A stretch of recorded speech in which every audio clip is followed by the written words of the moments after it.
Nderuar kryetare, në fakt sot gjatë gjithë kësaj seance kam vërej që shumë kolegë janë përpjekur që juve t'ju japin mend, t'ju tregojnë ç'duhet bëni, si duhet silleni. Por në fakt unë e ndoqja këshillën që ju na dhat neve, duke qenë natyrë që i qëndroj strikt rendit të ditës dhe nuk fola kur ishte fjala për procedura, po shfrytëzoj këto minuta që kam këtu për të thënë, për të bërë dhe unë një qasje time në raport me këtë që po ndodh, ka ndodhur dhe ndodhi sot. Meqense një nga kolegët këtu tha që duhet t'ju vi turp që nesër kur fëmijët dhe niprit tuaj të lexojnë këto që po shkruan e po ndodhin këtu, u kujtova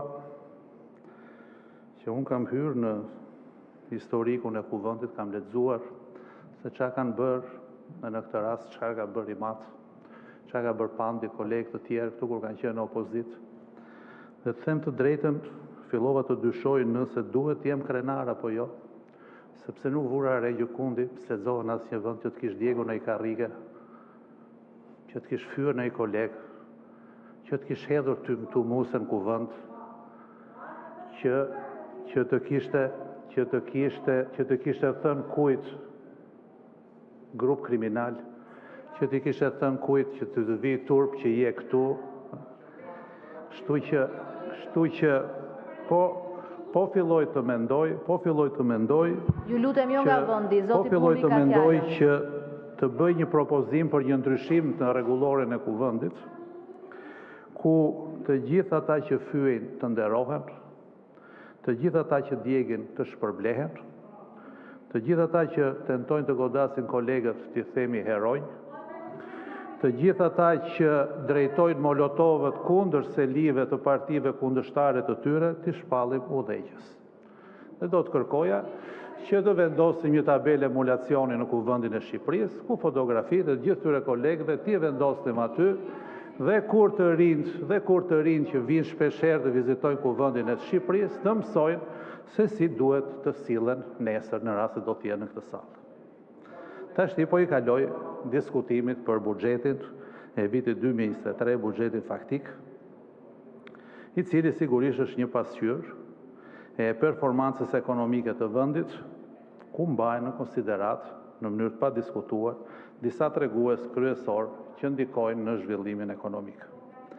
Në vitin 2023, ekonomia shqiptare ka pasur disa tregues pozitiv që konfirmojnë rimëkëmbjen e vendit pas pandemisë dhe krizave të tjera globale, siç ishte rritja e çmimit të energjisë dhe inflacioni i lartë në të gjitha tregjet ndërkombëtare. Ekonomia ka vazhduar të përparojë duke ruajtur rritjen pozitive të GDP-s dhe duke tërhequr investime të reja në sektorët strategjik. Politikat fiskale kanë ruajtur një rol të rëndësishëm në nxitjen e zhvillimit ekonomik, ndërsa stabiliteti i tregjeve financiare dhe një kurs i qëndrueshëm i lekut kanë ndihmuar në mbajtjen e inflacionit në nivel të kontrolluar. Sigurisht inflacioni mbetet një sfidë për ekonominë e Shqipërisë, veçanërisht në kohën kur po flasim kur çmimet e energjisë dhe të ushqimeve u rritën në mënyrë të ndjeshme. Në vitin 2023, niveli i inflacionit është përpjekur të mbetet brenda objektivave të Bankës së Shqipërisë, edhe pse kjo ka qenë e vështirë për shkak të vazhdimit të ndikimeve të jashtme si pasojë e konfliktit në Ukrainë dhe krizave në zinxhirin e furnizimit global. Qeveria shqiptare ka ndërhyrë për të mbështetur konsumatorët, sidomos shtresat më të ndjeshme dhe në nevojë, duke subvencionuar çmimet e energjisë dhe disa produkte të tjera bazike, por edhe duke bërë indeksime të erëpasershme. Gjithashtu, në vitin 2023 filloi një reformë e thellë në ndryshim në rritjen e pagave në sektorin publik. Rritja e prodhimit të brendshëm bruto, pra GDP-ja në Shqipëri ka vazhduar në trendin rritës gjatë vitit 2023. Rritja ekonomike ka përfituar nga rikuperimi i sektorëve të rëndësishëm si turizmi dhe bujqësia, ndërsa rritja e kërkesës së brendshme ka nxitur sektorin e shërbimeve. Në vitin 2023 siguroi një rritje të qëndrueshme të GDP-s për rreth 4%, duke pozicionuar Shqipërinë në një nivel të mirë në mesatarin e rajonit. Papunësia ka shënuar një ulje gjatë vitit 2023, por sigurisht sfidat ngelen të pranishme, veçanërisht për të rinj dhe gratë. Punësimi në sektorin privat ka njohur një rritje sidomos në sektorët e shërbimeve, turizmit dhe ndërtimit. Programet e qeverisë për mbështetjen e arsimit profesional dhe aftësimit të fuqisë punëtore kanë dhënë rezultate pozitive, duke përmirësuar treguesin e papunësisë në nivelin e 10.7%, më i ulti që kemi deri sot. Sidoqoftë, fenomeni i emigracionit, që nuk është vetëm një sfidë shqiptare dhe që vazhdon të adresohet, meriton të jetë në një vëmendje të vazhdueshme. Për sa i përket konsumit, ai është ndikuar nga inflacioni dhe rritja e çmimeve, megjithatë, mbështetjet financiare nga qeveria, përmirësimi i të ardhurave dhe rritja në nivele të kënaqshme e turizmit kanë ndihmuar në rritjen e një niveli të mirë të konsumit. Konsumi privat është një faktor kyç për rritjen e GDP-s, pasi përbën pjesën më të madhe të shpenzimeve ekonomike të vendit. Në vitin 2023, konsumi privat është mbështetur gjithashtu nga rritja e kredisë për konsum, që ka lehtësuar mundësinë për individët dhe për bizneset e vogla. Investimet e huaja kanë vazhduar të jenë një shtyllë e rëndësishme për ekonominë e Shqipërisë gjatë vitit 2023. Projektet e reja në fushën e energjisë, infrastrukturës dhe turizmit kanë rritur nivelin e investimeve të huaja direkte.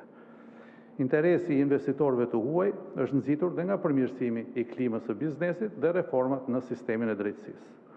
Borxhi publik filloi trajektoren e rëndësishme, e cila vazhdon edhe këtë vit, e projektohet e tillë edhe për vitin 2025, duke niçuar në nivelin më të ulët të 15 viteve të fundit.